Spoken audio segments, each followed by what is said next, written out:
It's now time to take a look at part 2 of our second case study that applies key operators in the Flux class. As you recall, in part 1, we looked at certain operators we've been covering in recent videos. And now in part 2, we're going to take a look at some other Flux operators, some of which we've looked at before, some of which are new. Again, we're going to use them in order to create large random big integer objects and then asynchronously check to see if they're prime. Except this time, we're going to have two threads, a publisher thread and a subscriber thread, that are going to be created by using the scheduler's new parallel factory method. Again, we'll also show how to use the mono from runnable method to be able to handle printing out results before we conclude the processing in our test program that we're going to look at. As always, you can find the code here in the link at the bottom of this slide. So go ahead and take a look and follow along as we walk through it in my IntelliJ project. So once again, we're back in my IntelliJ project for the ex2 case study. This is part 2 of that case study for the Flux class. And earlier we looked at the test is prime timed implementation in part 1. And now we're going to take a look at the test is prime async implementation in part 2. And this implementation is going to test a stream of random big integers to determine which values are prime using an asynchronous Flux stream. And we're going to use a couple of threads in this one, which is going to be cool. Same idea as before. The main program is the same. We run those tasks asynchronously, and the main thread blocks waiting for them to finish. So let's go ahead and take a look at Flux EX. As you recall, we had talked earlier about the various fields that we had, so I'm not going to recap them. We talked about test is prime time, so I'm not going to recap that. Let's go down here and take a look at the new method, test is prime async. And this method, as before, starts by creating a string buffer, so keep track of the results. We also create a logging consumer that we can use to print the results out so you can see what's happening when we take a look at the output of the program. But this time, we're going to do things a little differently. If you recall before, we used the Flux interval method to do all the processing, the emitting and the checking and the printing and so on in one background thread that came out of the default parallel thread pool. This time, we're going to create two threads, a publisher thread and a subscriber thread. And we'll start out here by creating a subscriber scheduler, which is going to have one thread. We're going to give it the name subscriber, and we're going to allocate it using the new parallel factory method from the scheduler's utility class. So you'll see how that gets used in a second. The next thing we're going to do is we're going to use our Flux create factory method in order to make a stream of random big integers that are generated in a background publisher thread. So let's go ahead and see how we do that. We're going to call a helper method called make async flux sync. And you can see make async flux sync is a factory method that bridges the reactive world, which is where we want to spend most of our time, with a callback style world to emit a flow of random big integers in a background thread.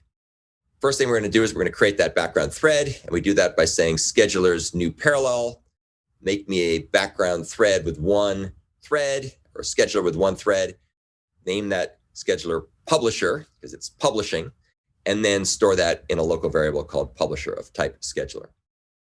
If you come down here, you can see we have an inner stream, inner Flux stream, and that's going to go ahead and use the Flux range factory method, which will go from 1 to S max iterations, which, as you may recall, is 10.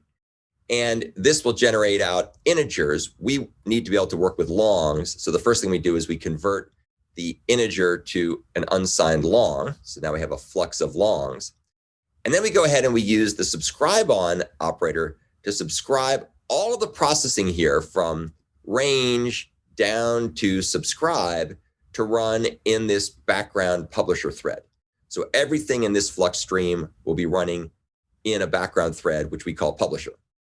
And then what we're going to do once we've done this is we're going to go ahead and generate a random big integer. Now notice we're just totally ignoring the values 1, 2, 3, 4, 5, 6, 7, 8, 9, 10. That's just used as essentially a reactive or functional for loop.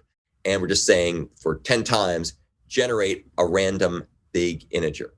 And if you recall, the random big integer that we have here was this little function that will generate a random integer, big integer within that particular range. As before, we then go ahead and only allow odd numbers to go through the stream by using the filter suppressing operator. We don't want to have even numbers, that would be pointless. And we'll come back and talk about do finally in a second. But before we do that, let's talk about subscribe. Subscribe is used here much like we'd used it in the previous example. It's going to go ahead and take 3 parameters. The first one will just emit the values that we got randomly that are odd numbers up to the enclosing stream. If an error occurs, we're going to complete the stream. And when completion occurs, we just propagate that completion event up to the enclosing stream. The last method here that I want to talk about in this method that's called make async flux sync is do finally. And do finally is, it's kind of, you can think of it like a destructor in some sense. It gets called when the stream is done running. And what it does is it says, dispose of the publisher. Now, unlike the parallel factory method that returns a default pool that's shared by all the different threads within a process in a project reactor process, new parallel returns a non-shared scheduler that has to be explicitly disposed of. Otherwise, your program will not stop running. And that's because new parallel does not return daemon threads. So those threads will keep running unless you properly dispose of them. So we use our little do finally destructor in order to dispose of the publisher thread when we're all done. Okay, so that is basically what the method called make async flux sync does. So you can see it's basically generating random big integers and filtering out the even numbers, only allowing odd numbers. And it's going ahead and doing that in a background thread called the publisher thread. At this point, we take those values and then we go ahead and log them. And then we're going to apply the publish on operator. And you can see what publish on is going to do is it's going to arrange to perform the subsequent computations, which do the prime checking and the printing in the subscriber thread. So we're going to have a publisher thread, which we just looked at, and a subscriber thread. Publisher thread generates the random big integers, and the subscriber thread checks to see if they're prime and then prints out the results. And we do that just by using publish on. And what publish on does is it says everything from here downwards till we either reach the end or until we were to find another publish on call, which we don't have in this case, run those things in the context of the subscriber thread. And what we do here is very similar to what we talked about in the previous part of the lesson, where we check to see if that big integer is prime, and that works precisely the way it did before. We use our prime result record to store the prime candidate, and the result of calling s prime cache compute if absent with the prime candidate, and the function if we need it, if we haven't already computed the value earlier. So that's identical to what we looked at before. If it's the first time in, then we'll go ahead and call the is prime check to see if the number's prime. That hasn't changed, so you can go back and watch the previous video if you want to learn how that works. And then we go ahead and take the results of this, which come as a prime result. So we have a flux of prime results, and we go ahead and process those results, printing them out just like we did before. If we find a non-prime number, we print its smallest factor. If we find a prime number, we go ahead and say it's prime. As you can see, we'll come back to do finally in a second. We have the then method like we did before, and we have the from runnable here. And the from runnable is used to say, please convert the string buffer to a string and then display it before you're done. And once you finish displaying it, then go ahead and send back an empty mono to the async task barrier to let it know that this particular async task has finished. And if all the async tasks have finished that the async task barrier is keeping track of, then it can shut down as well. The final method we're going to talk about here is the do finally method.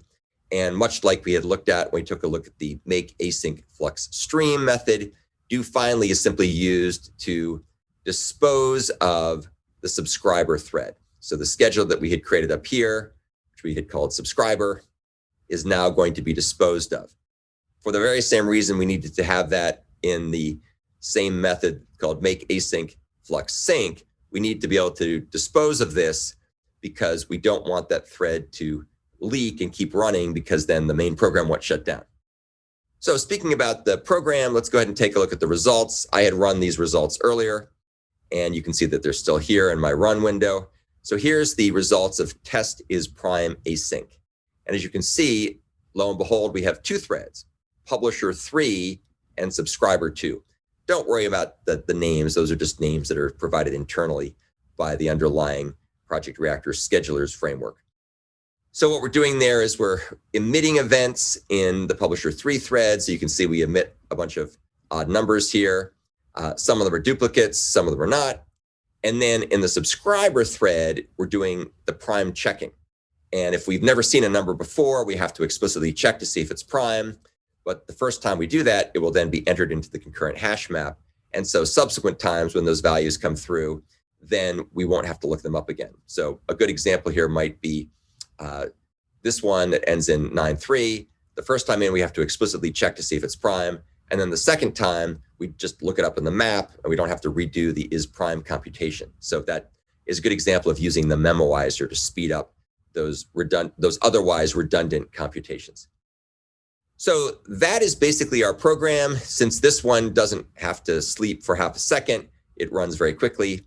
This particular function down here does sleep for half a second, so it took longer to run, but they both more or less do the same thing.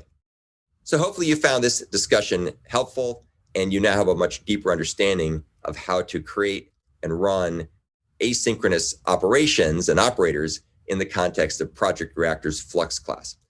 What's interesting about having the scheduler be a separate class that's used to parameterize various methods like subscribe on and publish on is that allows the schedulers to be reused with the mono class. So mono also has subscribe on and publish on methods, and they can reuse the scheduler and the scheduler mechanisms and implementations that are created by the scheduler's utility class.